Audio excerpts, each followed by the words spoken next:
my God, you guys, I finally got a first time watch. Someone finally requested something I've never seen.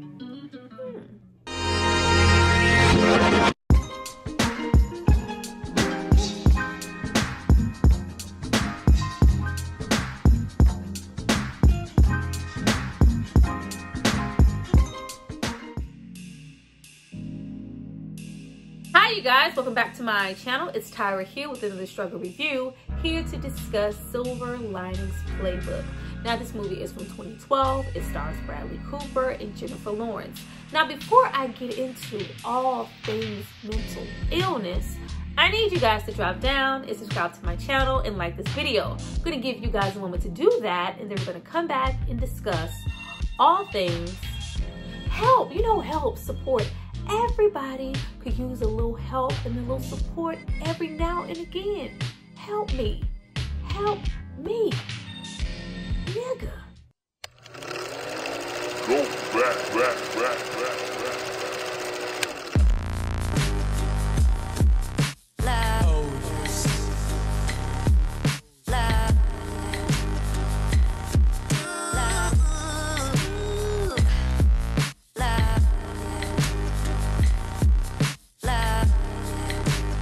Now that you guys have hopefully subscribed to see more of me, let's get into this movie. Now before we jump into the movie, I have to give a shout out to the person who paid for and requested this video.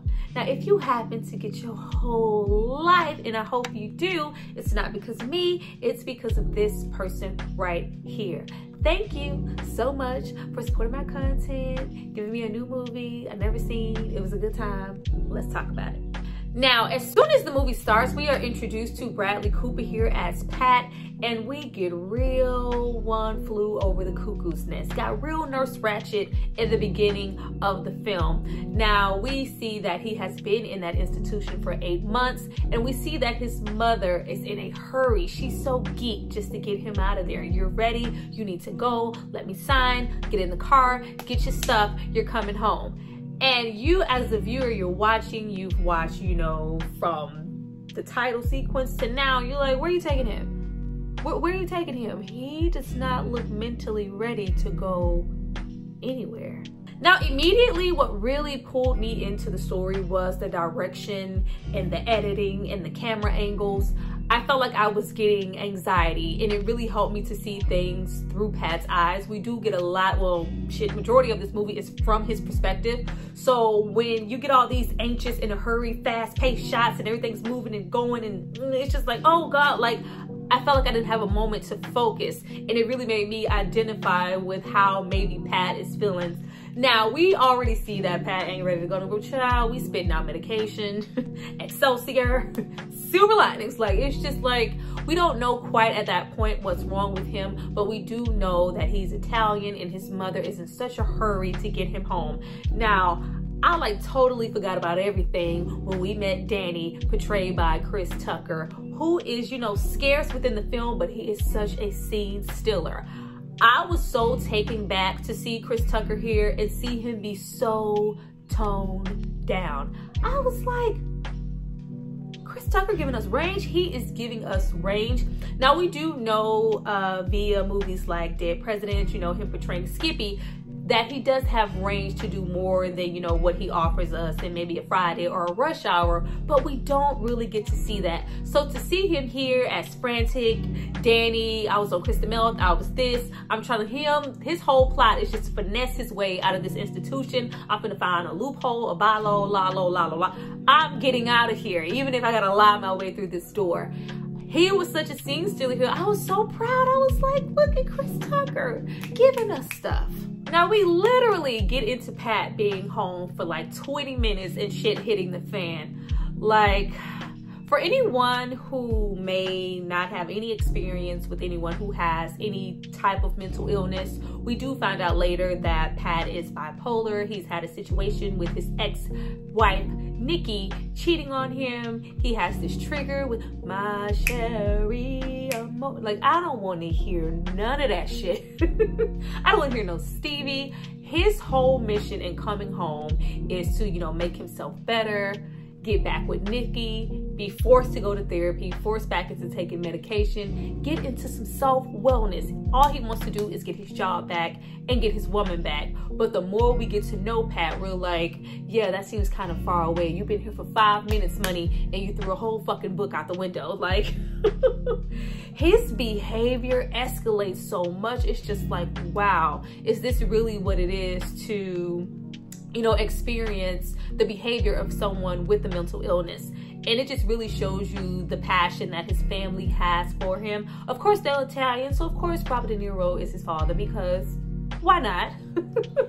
Of course, doing Robert De Niro shit, having a good old time. He is a huge football fan, an Eagles fan, and I love that even while we're getting deeper into Pat's frantic behavior, you see that he's a nuisance, a disturbance around the neighborhood. There's always, you know, a complaint. The cops are coming, always a neighbor. Pat is an issue. Now we have people in the neighborhood who just absolutely fear Pat, treat him like he's Freddy Krueger coming down the goddamn street. We also have people like his best friend who are just happy to see him and happy to embrace him and see him home.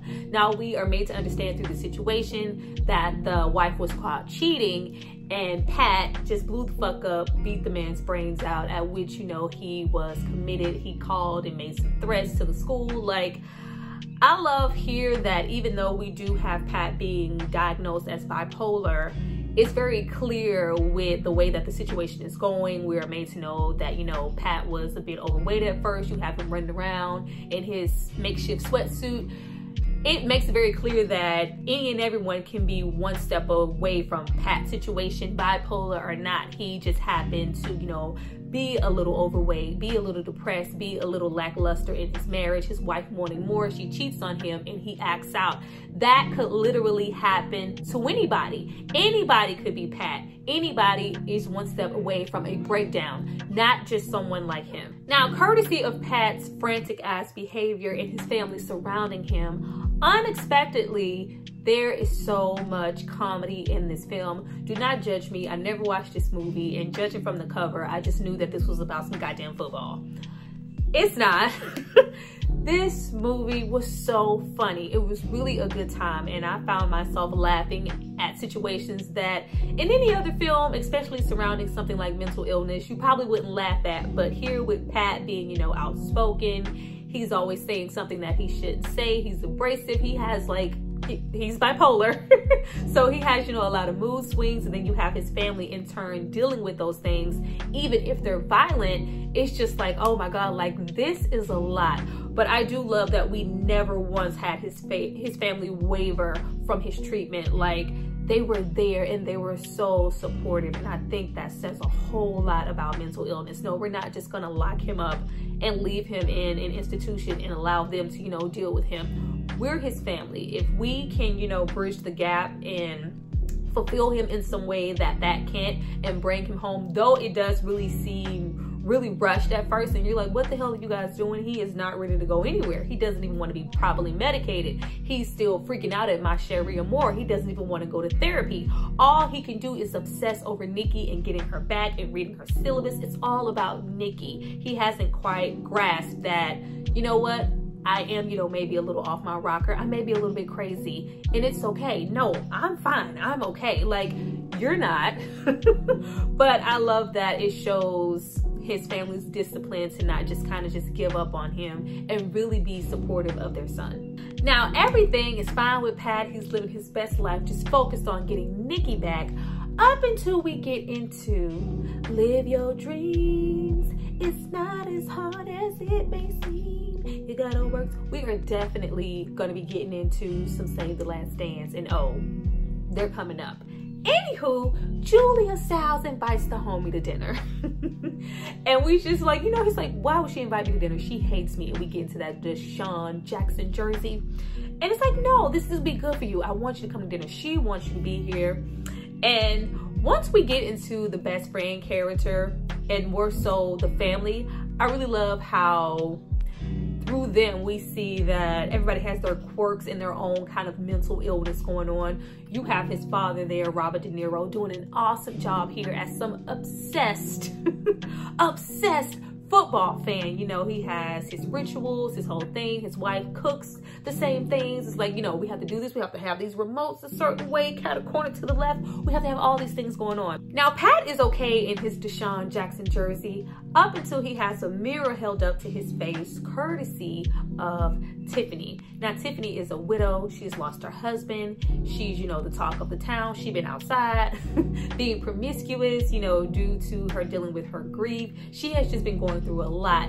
And as soon as they meet, you see not only this attraction happen, but you see how much they have in common. Both of them are outspoken. They have this frantic behavior. Tiffany is a little different. In fact, Pat kind of feels like Tiffany is beneath him. Like, why would y'all invite her? She been outside. You know she kind of a hoe, right? Why would you invite her promiscuous ass here?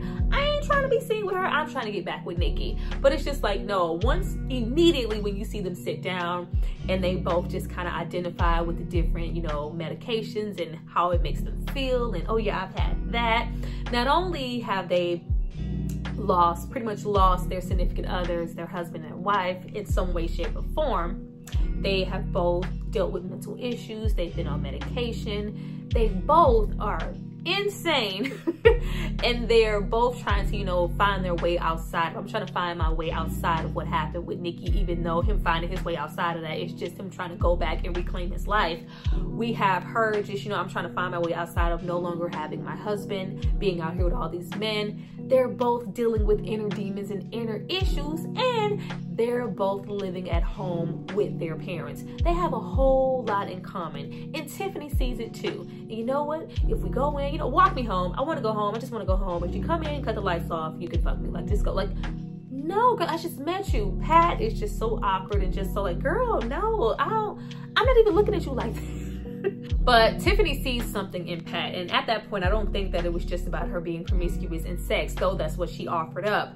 As far as the mental headspace she was in, that's all, you know, she could feel like she could offer. But you know, I see something in you, Pat. We have everything in common, all the way down to us no longer having our jobs. Like, why not hang out? I want to get to know you. I want to be around you. Something about you is drawing me to you and maybe giving me the same vibes that I had from my late husband. Let's just go. Pat is like, Pat is also so goddamn frantic that he goes and immediately, I need to watch the wedding video. I'm checking out. Like, I saw the attraction. You felt that? You felt that emotion? Like, no, I didn't feel nothing. It's like, I felt you watching me. Walking down the street, watching ladies go by, watching you. I felt you watching. It's like, no, not only was I not watching you, but I'm gonna make sure my focus remains on Nikki. I want no parts of that. I'm gonna go and I need the wedding video. Where's my wedding? Like, he freaks out about a wedding video. It's like, I don't want to even think about another woman outside of Nikki. Has a whole episode. Here's his mom, the dad. Like, god damn.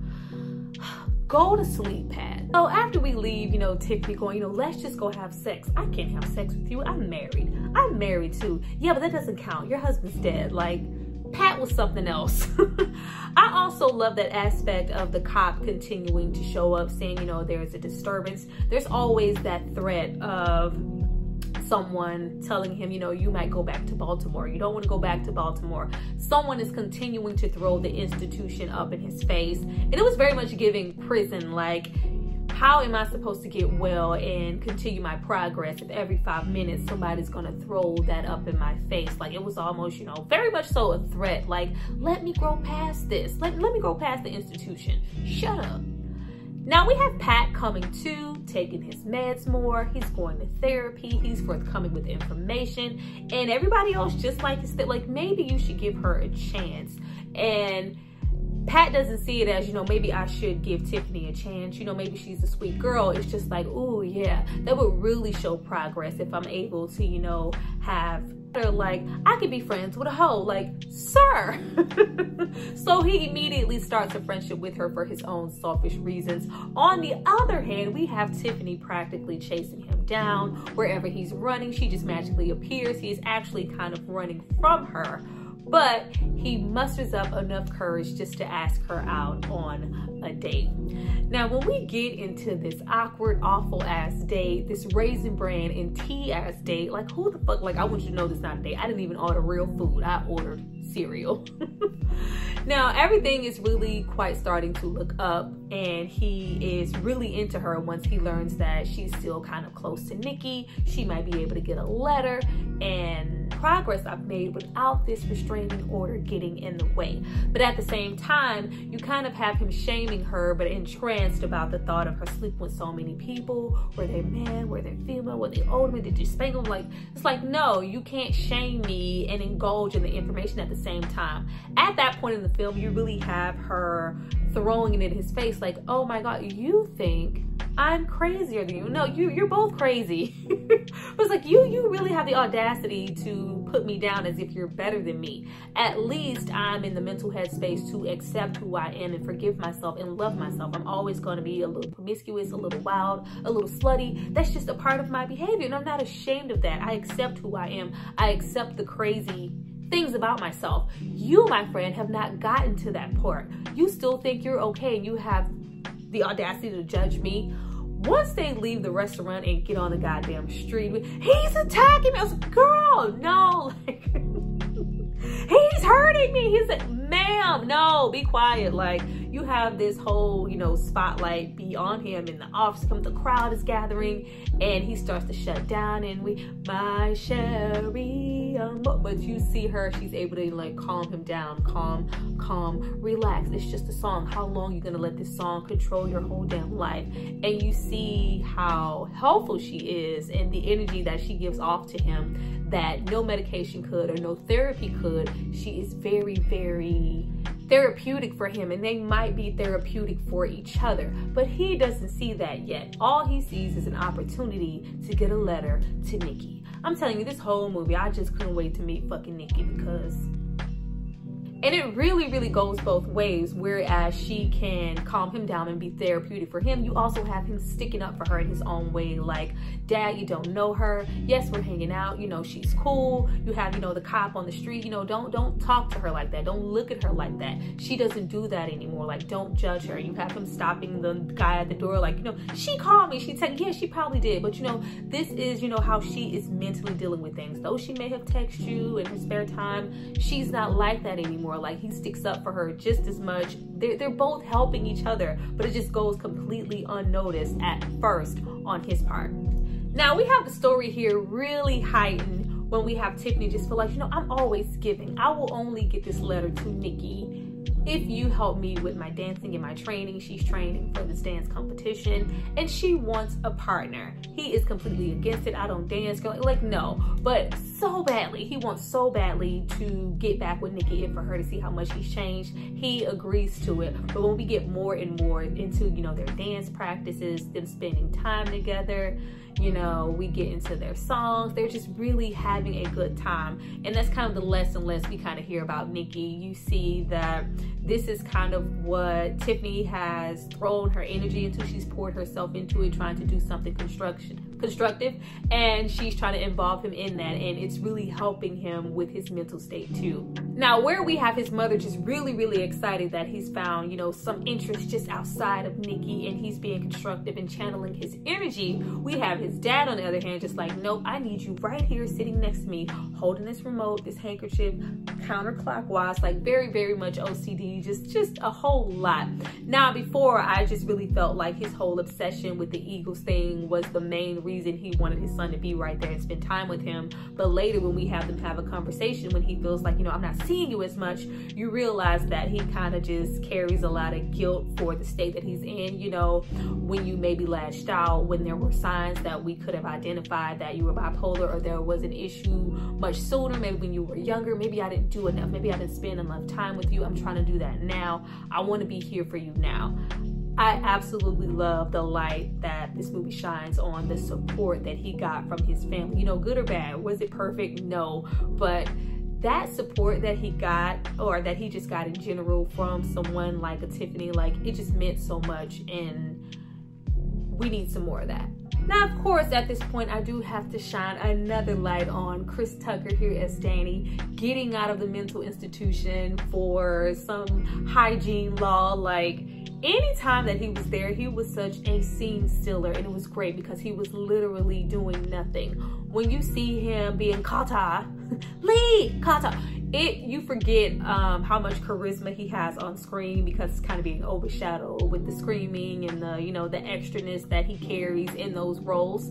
But here, he's literally just not, he's just, you know, speaking. He's very, you know, I was like, Chris Tucker is doing a really good job. Like, where's Chris Tucker? Come back. We need to see you. You know, we even have him get out for good and help them with a little two-step. I thought he was gonna give us some, you rock my world, you know you did. I was like, come on, we know you can dance, Chris. But after that, at that point, you know, we've had her get the dance lessons and they spend time together. They're trying to get this lift.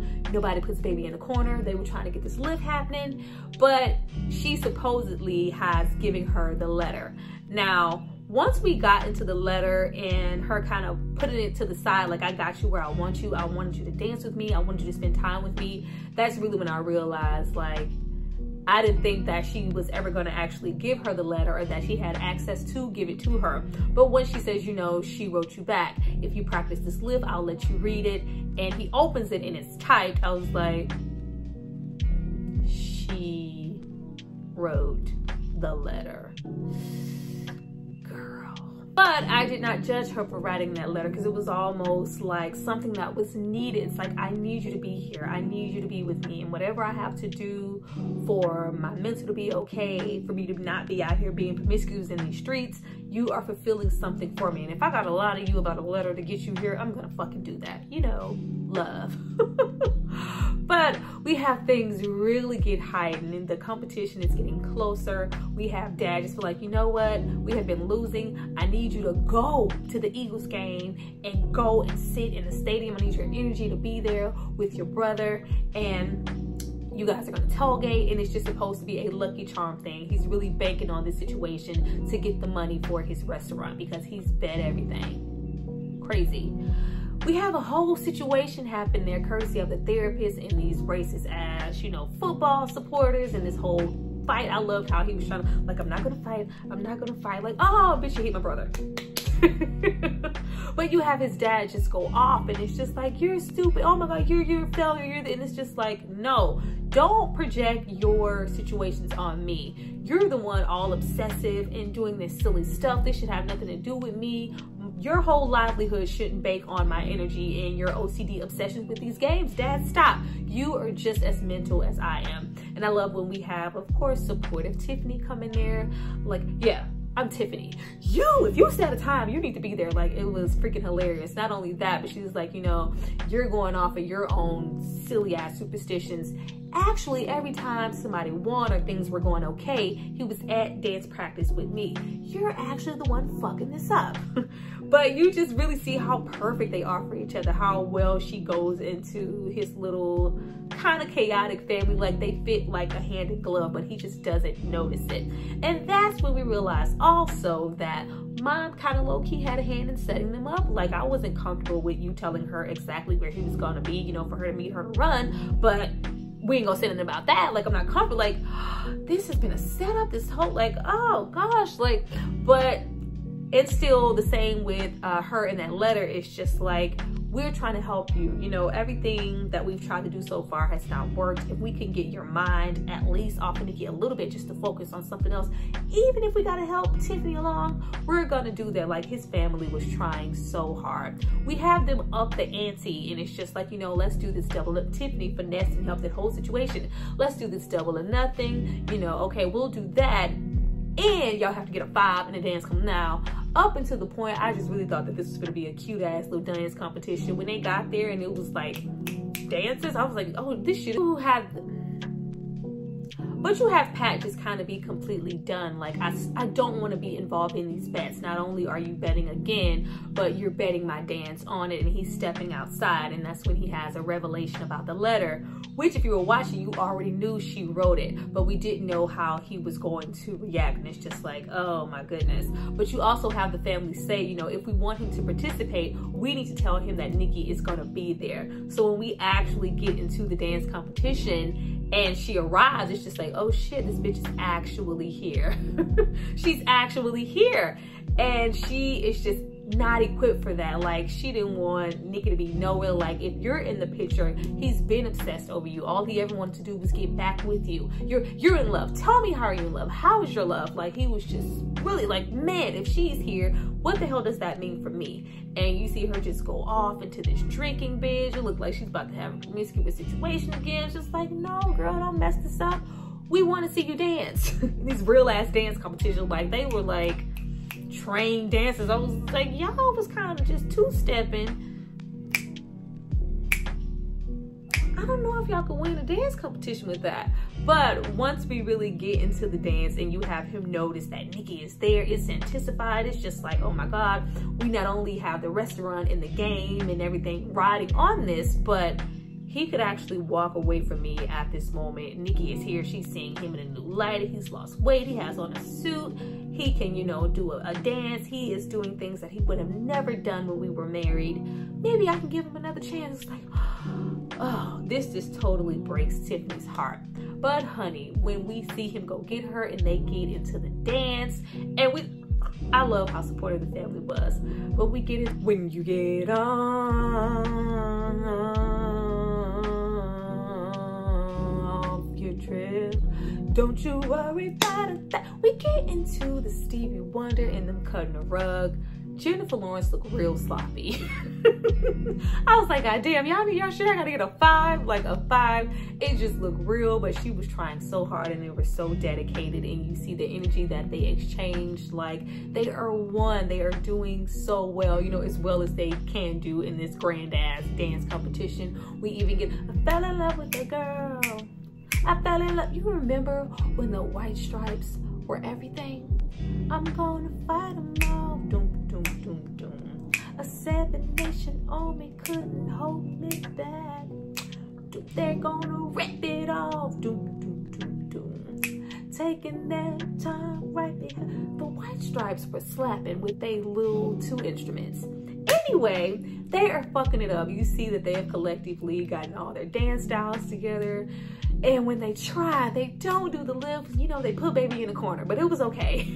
It was okay. But you see her just devastated. They do get the 5 and everybody is, you know, happy at the aspect of, you know, the dad winning and them getting this restaurant.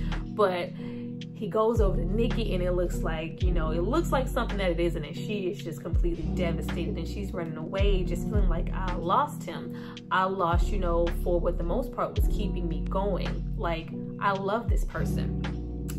But, that's not what it is. He goes and he chases her down and informs her, you know, that's not what it looked like. I love you too. I wrote this a week ago. You let me lie to you for a week? Yeah, we've been crazy this far. Why stop it now? Like, I knew what was going on. I know what this was, but I kept going and dancing with you anyway because I love you too. I realized it when I realized everything that you went through just to help me and just to be with me and how much you helped me with myself. Nikki was never there for that. Nikki kind of low-key left me by the wayside and cheated on me because I was falling off. I don't need to be with her. I need to be with you. You are good for my mental health and I am good for yours. Good times. Well, you guys, that was my review for Silver Linings Playbook. I hope you enjoyed it. I really enjoyed this film. If you have never seen this movie like myself, go watch it. Like, I was very much so surprised that this was not about football. And we get a really good look at, you know, mental illness, things that can help, you know, different families, different dynamics, Pat's outcome, Tiffany's. Everything just looked like, you know, yeah, that's us, that's me too, that could be me, that could be us at any given second. Nobody is above Pat and Tiffany's situation. But you guys drop down and get those comments rolling. I appreciate you for watching. I'll see you guys next time. Bye.